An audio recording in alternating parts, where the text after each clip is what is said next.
歡迎收睇利是台，我係風仔。咁今集咧繼續係以呢個影像啲可以見到我嘅形式嚟做啦，因為睇落咧大家對於呢種形式嘅反應都幾唔錯嘅，覺得咁我就嘗試下喺12000個訂閱之後就做翻多少少唔同嘅嘢啦。咁今次都嘗試下啲新嘢啦。咁其實就12000個訂閱咗都好一段時間嘅啦，但係當時咧係處於一個比較唔止係利迷啦，直情係香港都處於一個比較低氣壓啲嘅情況啦。咁球隊當時嘅成績好頹啦，陷入一個好大嘅危機當中啦。而香港亦都有大埔嘅火災事件啦。咁所以其實12000個訂閱嗰一下咧，我冇出任何 post， 亦都冇特別咁樣去到慶祝或者講感受嘅。咁嚟到而家其實都過咗差唔多成個月嘅時間啦。咁我而家先至再同大家提翻啦。同埋以前咧，每到1000個訂閱，我都會嘗試做啲新嘢嘅，可能係換咗支咪啊，開始做直播啊，有烽煙啊，或者做咗個1萬訂閱 Q&A 啊咁樣啦。咁今次我都嘗試下做一個新嘅模式，就係用呢個影片嘅方式嚟做啦。咁就多啲嘗試下啦，因為見到大家反應都幾唔錯嘅。咁好，咁今集就12月24號平安夜，我預祝定聖誕快樂先嚇喺呢一度咁樣啦。咁好，唔講咁多呢啲啊，咁啊入翻個正題啦。咁今集咧其實就唔係建基於任何比賽上面嘅嘢啦，就因為我哋下場波就12月27號先至會對狼隊啦。咁但係有好多球會嘅新聞傳咗出嚟嘅，例如我哋嘅傷患問題又加劇咗啦，跟住我哋咁樣，我喺呢個情況之下見到一隊嘅成員比較缺乏一啲啦，咁不如就同大家講少少 U21嘅球員啦。咁有啲等待緊上位嘅球員，我想同大家介紹一下嘅，因為U21我本身就成日都有留意開嘅，咁所以可以睇定少少，俾大家預習定一啲名字啦，同埋就講講沙拿喺非洲杯嗰邊嘅情況係點樣啦。好，咁首先就不如由沙拿嘅情況講起咧，因為佢都只係好快手就可以交代到噶啦。就喺前日，就係沙拿嘅代表嘅埃及啦，就踢非洲國家杯嘅第一場分組賽對住津巴布韋嘅。咁佢哋喺意外地率先落後啦。咁埃及係第4熱門嚟嘅喺非洲國家杯入面，所以都算係一個喺小組賽唔會覺得係有咩危機嘅球隊啦。而津巴布韋本身嘅實力亦都唔算強嘅。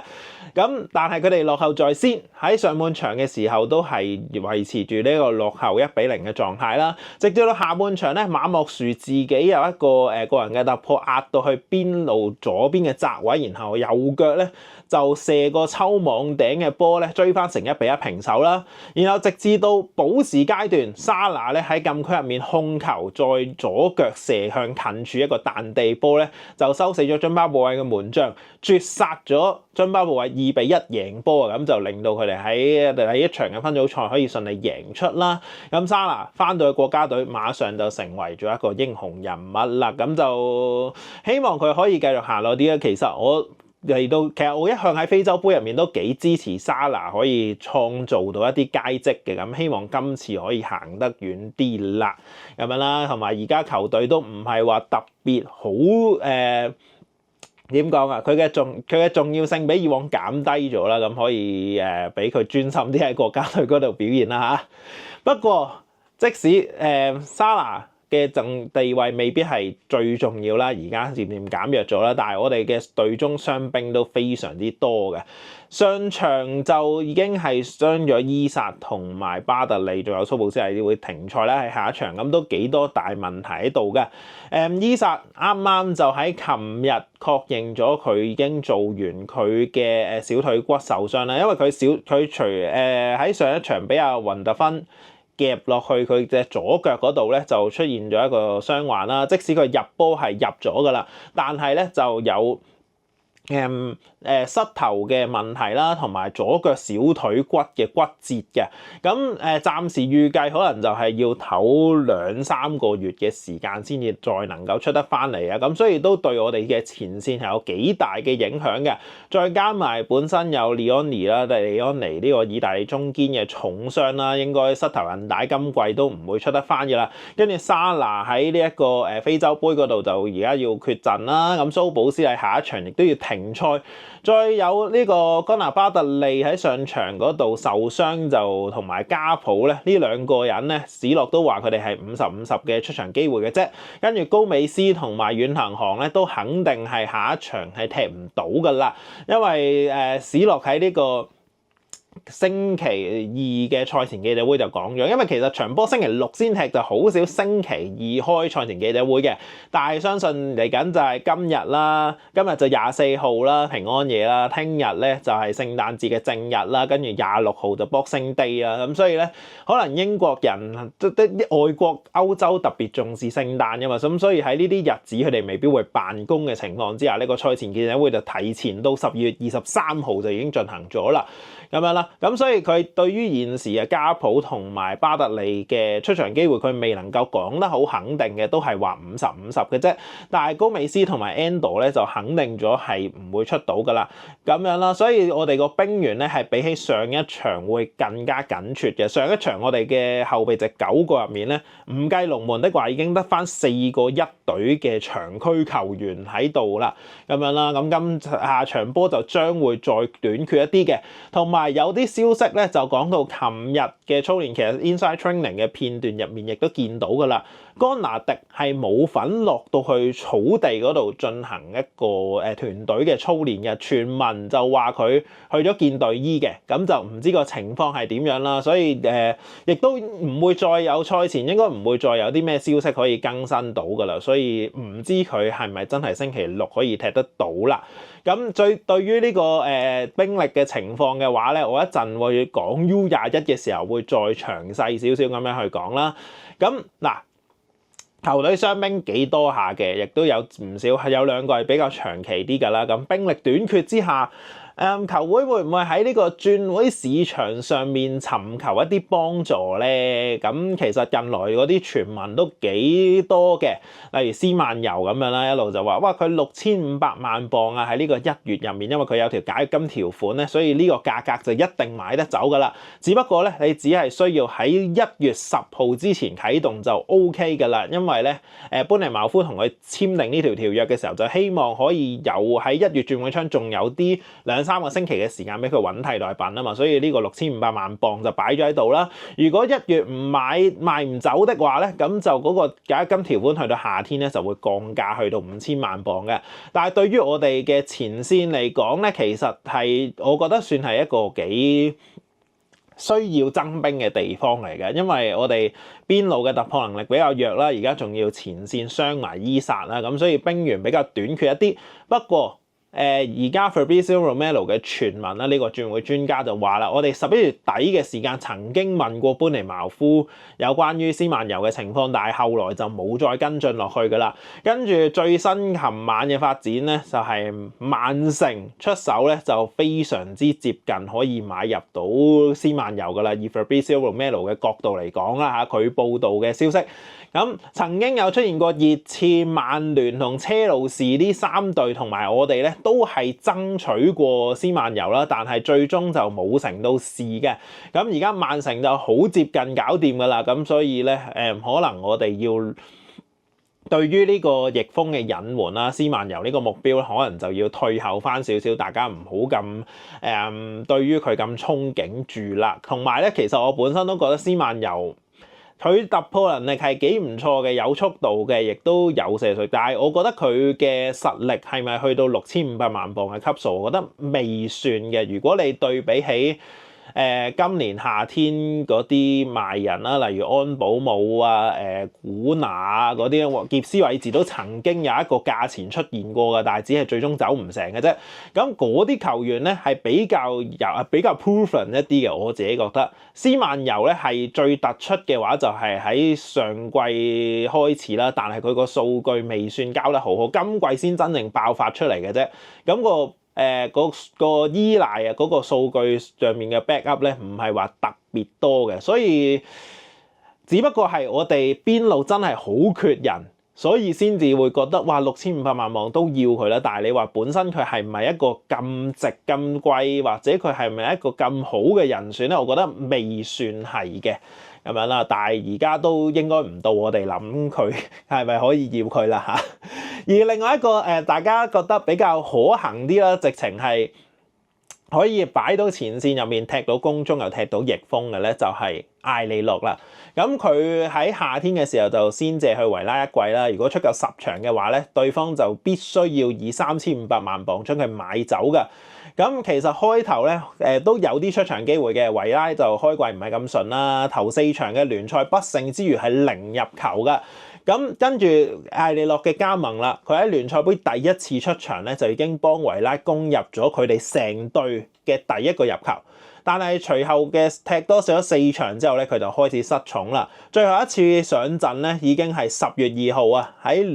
歐霸入面對住飛燕諾嘅比賽啦，即係2個幾月之前，接近3個月㗎啦，都冇份出場嘅。聯賽近9輪咧，係連列陣喺後備席都冇份啦，甚至乎12個後備名額嘅歐霸比賽入面咧，最近一場對住巴素利嘅比賽，佢都係冇份列陣嘅。咁可以見到艾馬利對於艾利諾個取態係點樣啦。而由於開季初嘅時間啦，艾利諾曾經幫我哋喺聯賽嗰度上陣過，而 FIFA 咧就唔容許一個球員單季入面咧就為3支球隊效力嘅，所以咧其實如果艾利諾想繼續踢主流聯賽啦，喺今季入面，基本上咧就淨係得翻阿士東維拉同埋我哋可以揀嘅啫，而維拉係完全唔俾機會佢之下咧翻嚟。其實應該係反而會多少少嘅出場機會可以俾到嘅，即使史諾唔係咁重視佢都好啦嚇。咁有傳聞講我哋兩隊其實傾緊點樣去搞翻掂呢單嘢㗎啦，即係可能艾利諾會即將回歸㗎啦。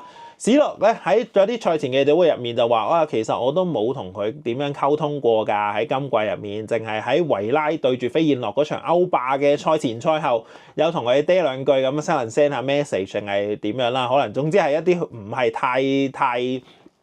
重要或者唔係太長嘅溝通嚟嘅啫，亦都喺近2個嘅賽前記者會都話啦，佢而家係一個維拉球員，所以我唔太方便去到評論啦。有咩事你不如去翻維拉嗰邊嗰度問啦咁樣。我覺得呢個講法唔係咁好嘅，其實即係史諾份人嗰啲 PR 一向都麻麻地啊，咩 management 都係麻麻地嘅啦。咁佢係你話佢個內容字面上個內容係咪啱咧？係啱嘅。咁你借咗去維拉，佢而家係維拉嘅球員，你未必方便評論。但係其實實際上佢只係外借嘅身份，佢本質上仲係一個利物浦球員嚟嘅。咁你係咪完全唔可以評論佢嘅情況咧？我覺得唔係咯，而你外借咗佢之後，你就可以當真係賣走咗咁樣，連佢嘅關心下佢平時踢成點啊，佢2個幾月冇出場，你都唔會問候下佢一句，我覺得係好奇怪嘅。所以即係史諾喺呢一方面就個處理方式肯定係冇高普咁好。我哋俾高普養壞咗、縱壞咗，可能啲舊最先後嗰8、9年俾高普嗰種神級嘅公關，可以點樣美化到各件事，同啲球員關係太好啦。所以而家好似我哋接受唔到史諾對於艾利諾係咁冷落咁樣咯。不過點都好，我哋而家前線又比較多傷兵啦，中場我哋5大中場場都要懟晒出嚟㗎啦，咁又中場都冇後備啊，直情唔係冇乜添啊，咁所以就算上季佢唔算係獲得重用啦，但係都叫做有啲後備落場嘅機會可以俾佢踢下啊嘛。其實上季佢就合共有28次嘅上陣記錄，都唔算少嘅，雖然好多都係後備啦嚇。咁而家我哋又多傷兵，又中場又唔算太夠人嘅話，咁其實若果肯收翻艾利諾翻嚟嘅話咧，點都會有出場機會嘅，好過去到維拉嗰邊連後備席都冇得坐啊嘛。同埋最重要係艾利諾其實就得翻年半嘅合約啊，去到下年夏天咧就得翻1年合約嘅啫。若果維拉今次借完又唔用，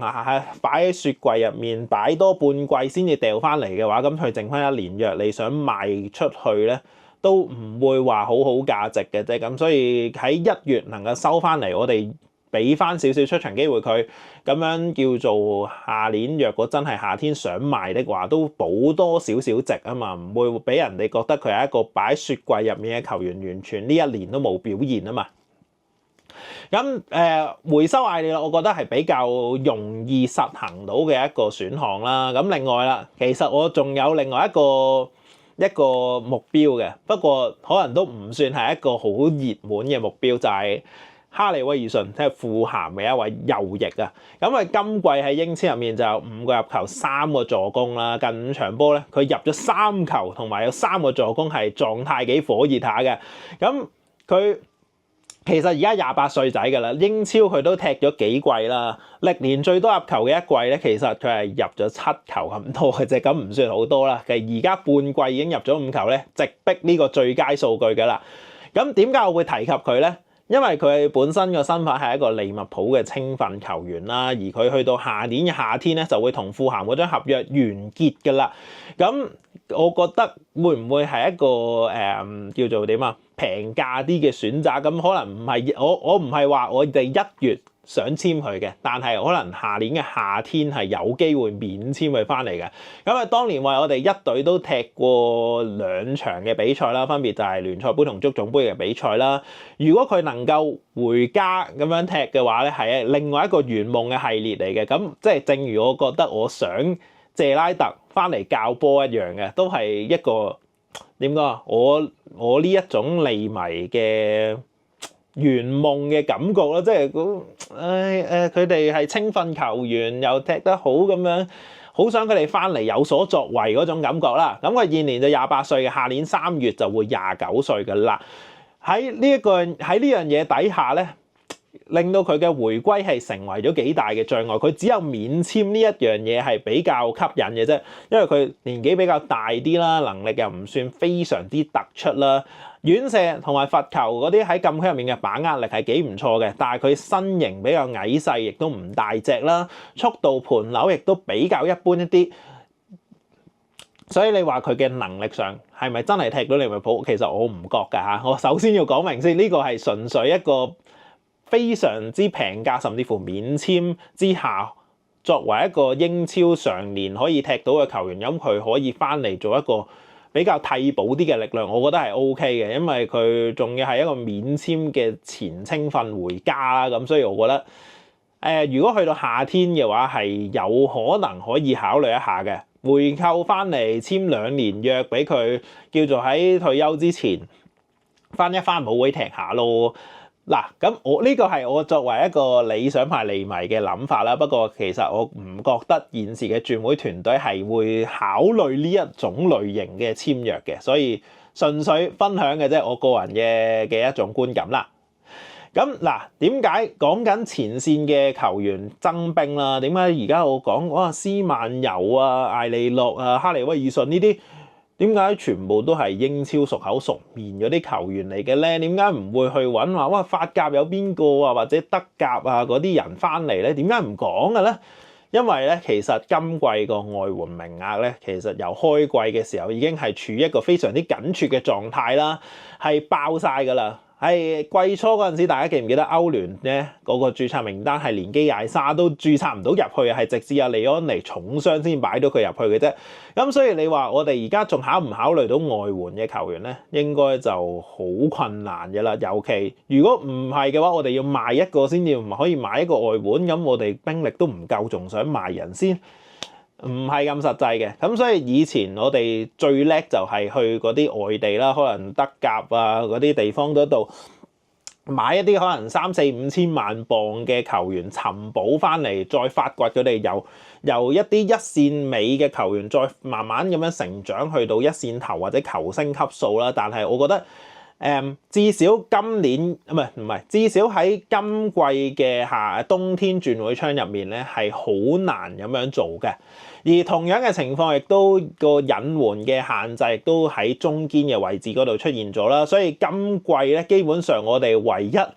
最大傳聞嘅中堅球員咧，都只係得一個，就係基爾，因為佢本身有一個本土培訓嘅名額，咁我哋唔需要考慮佢註冊嘅問題啊嘛。咁一路以來都係講緊我哋啦，拜仁慕尼黑都係最主力嘅競爭者啦。咁就仲有曼城啊、巴塞啊、皇馬，其實都有曾經問及過佢嘅情況嘅。但係咧，大家都因為知道佢下年嘅夏天就會完約㗎啦，喺水晶宮嗰邊，咁所以都係主要覺得佢會係喺夏天嘅時候先至免簽走人嘅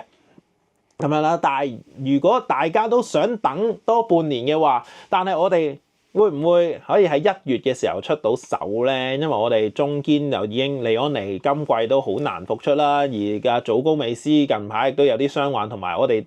第3個中堅嚟嘅啫喎，佢係唯一一個剩低落嚟嘅後備中堅，而佢嘅體質又比較弱一啲啦，好容易受傷嘅。會唔會揾多一個人翻嚟可以好啲咧？如果我哋喺1月肯出，即係我哋夏天嘅時候曾經3500萬鎊懟埋去水晶宮嗰度係被接受咗噶啦嘛，基爾都爭啲可以加盟噶啦嘛，係臨尾撻 Q 嘅啫。咁如果我哋1月肯出2000至到2500萬鎊買埋嗰半年約過嚟啦，咁會唔會係有機會達成嘅咧？但係有啲人就話：喂，其實基爾等多半年都可以免簽走人，佢可以賺下簽字費啊，又高啲人工啊咁樣，咁不如去等個夏天嘅機會會唔會大啲咧？但係嗱，呢啲數咧，我諗大家都識計嘅，但係如果你喺人工上面加嘛，你早咗半年可以加人工啊嘛。咁如果我呢早半年加多咗每個禮拜10萬俾佢，咁其實咧呢半年落嚟，其實你都有200幾300萬鎊係多咗落袋嘅喎，係咪先？咁你話嗰個簽字費嗰個金額可唔可以喺呢一早半年加薪呢一樣嘢嗰度抵消到咧？係有機會抵消到嘅。咁啊，當然要睇下我哋真係俾到幾多嘅人工佢啦。咁所以你話喺1月加盟咧，係咪完全冇機會？唔係嘅，我覺得唔係嘅。但係就要睇基爾究竟會唔會覺得我哋俾嗰條數係 cover 到佢嘅即係喺夏天先至轉會嗰個差距啦。同埋佢會唔會有一個心，就係佢作為水晶宮嘅隊長，想陪水晶宮踢埋今季嘅歐洲賽先咧？因為對於佢哋嚟講，一踢歐洲賽係一個好歷史性嘅時刻嚟嘅，會唔會想陪佢哋踢埋今季嘅歐協聯先咧？咁樣啦，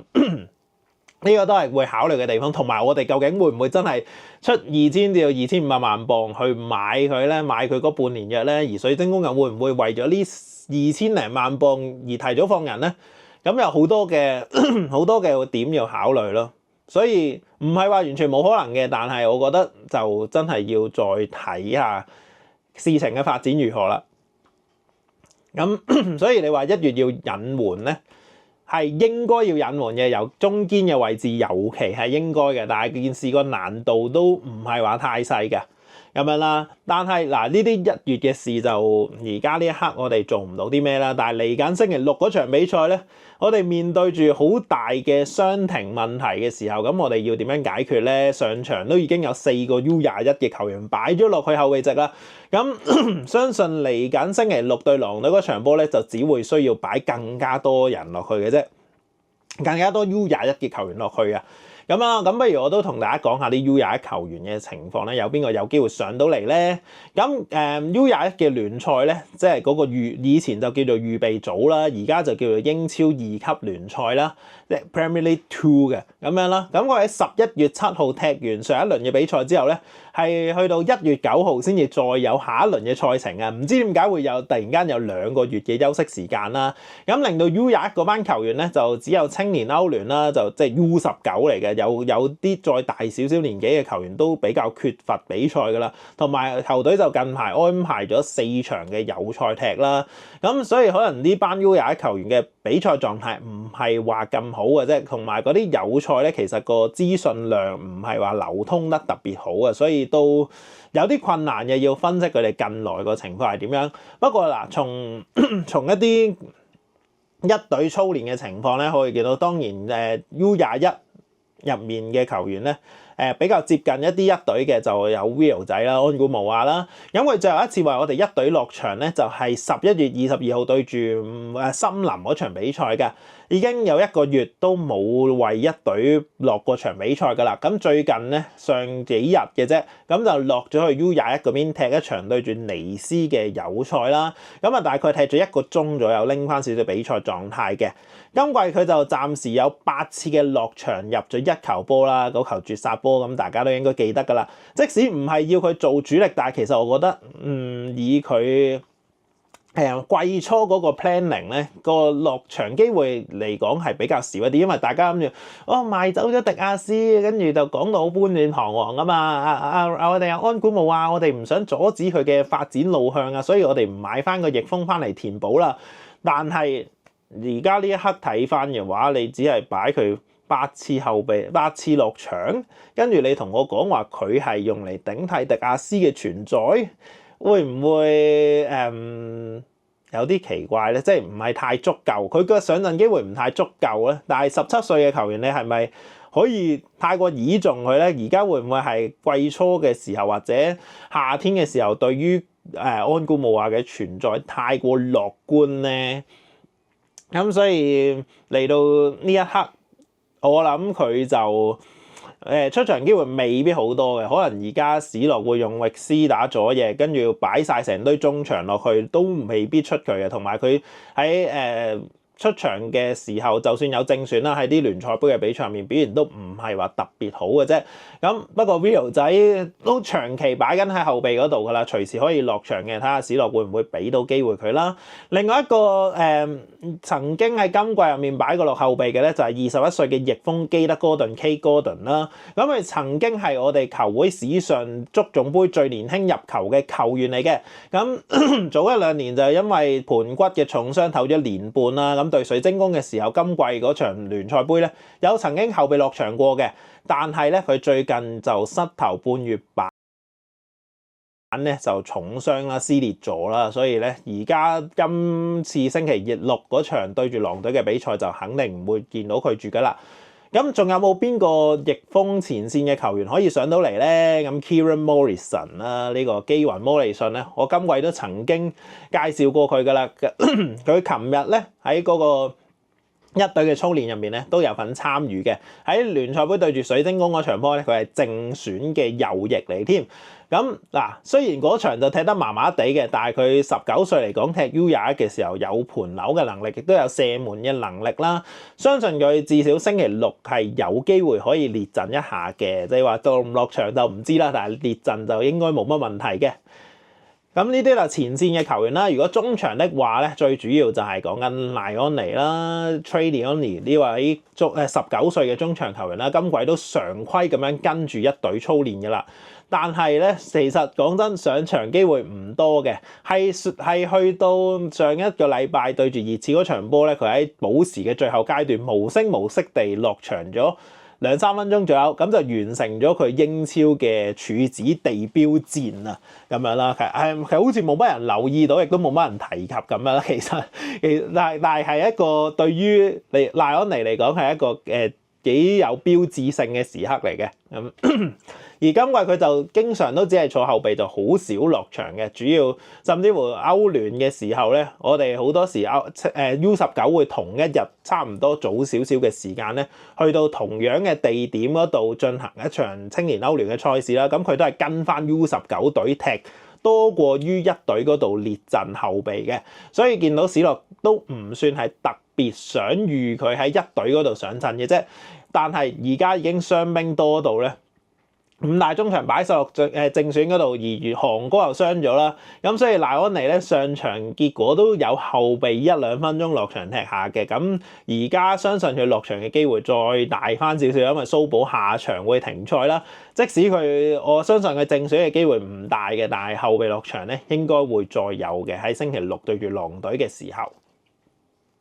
咁另外啦，中場位置仲有巴積迪啦，呢一個都大家好耐冇聽過嘅名嚟嘅，應該就係上季尾5月上季咧佢就先借去 RB 萊比錫，唔係細斯堡紅牛，咁咧跟住阿連達斯啦，但係半季就俾人炒咗啦，阿連達斯，咁所以1月咧我哋亦都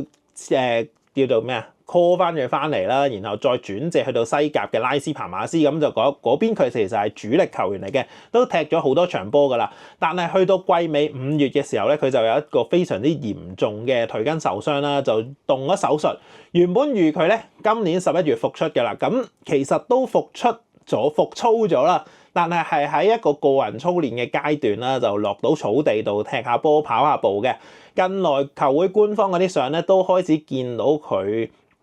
有一啲個人嘅相啦，即係喺個健身室又好，喺個 canteen 度食飯又好，開始多翻少少曝光率嘅，唔知係咪為佢嘅復出鋪路啦。不過暫時仲未喺 U21嘅比賽入面見到佢亮相嘅，可能佢離上翻去一隊嗰度比賽咧，仲要多少少時間先得。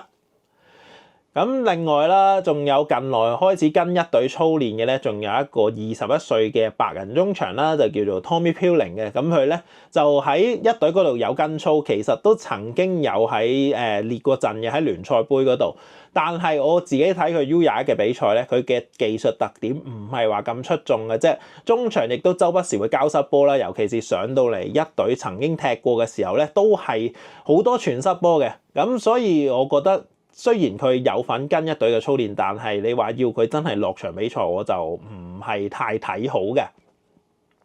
至於後防方面咧，因為真係各線都真係人手短缺嘅，所以後防亦都係有需要擺一啲 U21球員上嚟嘅。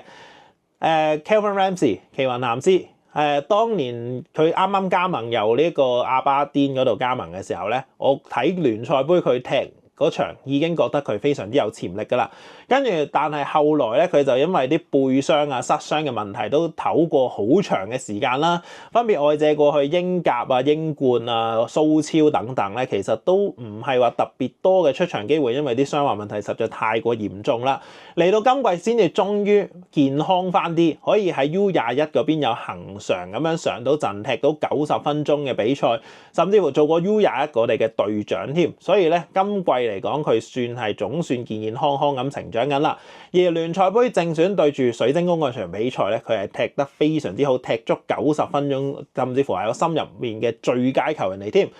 咁喺右閘位置比較多災多難嘅情況之下，我覺得其實奇雲藍斯係可以俾個機會佢出場嘅，就算唔係正選都好，後備你都可以考慮下佢嘅。但係史諾真係對於嗰啲 U21球員嘅信任度比較低一啲啊，希望嚟緊都已經得翻11-12個長區球員可以用嘅時候，咁就俾個機會佢啦。另外中堅位置啦 ，Lucky 仔 Lucky 咁而家好似逼不得已都要準備用佢咁啦，因為頭先都提過啦，干拿迪琴日係冇份操練嘅，要去見隊醫嘅，咁唔知佢嘅情況係點啦？可能會有傷，星期6踢唔踢到咧？咁加上我哋 Endo 呢個中堅契公又傷咗啦，高美斯同埋李安尼兩個原本係第3、第4嘅中堅選擇又係傷咗啦，咁可能而家若果我哋唔擺阿 Lucky 仔出嚟踢嘅話咧，要揾啲替工嘅話咧，就係交翻俾拉後啦，或者羅拔臣由左閘移入中路啦。但係我覺得羅拔臣移入中堅嘅選擇唔係好理想嘅，我會 prefer 交翻俾拉後多少少嘅咁樣啦。但係喺咁樣嘅情況之下，已經周圍拉啲人落嚟補位嘅話咧，Lucky 仔嘅出場機會係隨時都會出現㗎啦。如果有啲咩意外的話，咁樣啦，所以可能呢位19歲中堅係有機會出場嘅。而原本咧喺今季之前啦，U21嘅隊長拿魯咧係比較排先啲嘅，因為如果從一個青年梯隊嘅嘅排列嚟講啦，拿盧係比較先啲嘅，因為佢係 U21嘅隊長啊嘛。但係佢今季同上季兩次一隊嘅上陣啦，佢唯二嘅一隊上陣咧，都係極速就拎咗紅牌㗎啦。咁所以喺而家我諗史諾未必會再考慮擺佢上嚟一隊啦。而最近嘅一隊操練亦都唔見有擺佢上嚟一齊操嘅，反而 Lucky 仔係有份啦。佢已經喺近來列陣咗3次㗎啦，聯賽杯對住水晶宮亦都有後備落場嘅。所以咧，我覺得有乜事嘅話，Lucky 仔隨時就出現佢嘅喺聯賽啊，或聯賽或者係或者歐聯嘅地標處子戰嘅啦，咁樣啦。咁呢幾個就係我覺得可以同大家介紹定嘅一啲 U21球員啦，隨時喺星期六都會有份出場嘅。咁樣啦，咁我嚟到呢度都話其實我原本冇預呢一集錄到咁長嘅，但係唔經唔覺都講咗咁多，因為我發現有時咧開住個 cam 喺度講嘅時候咧，我有準備啲資料嘅，就冇咁詳細冇咁多，但係講下唔小心咧就會講長咗好多。希望呢個叫做新嘅形式啦，大家會中意啦。咁我暫時我諗我都會維持呢種做法一段時間試下嘅，咁樣啦。希望大家中意同埋繼續支持啦，咁就今集講咁多先啦。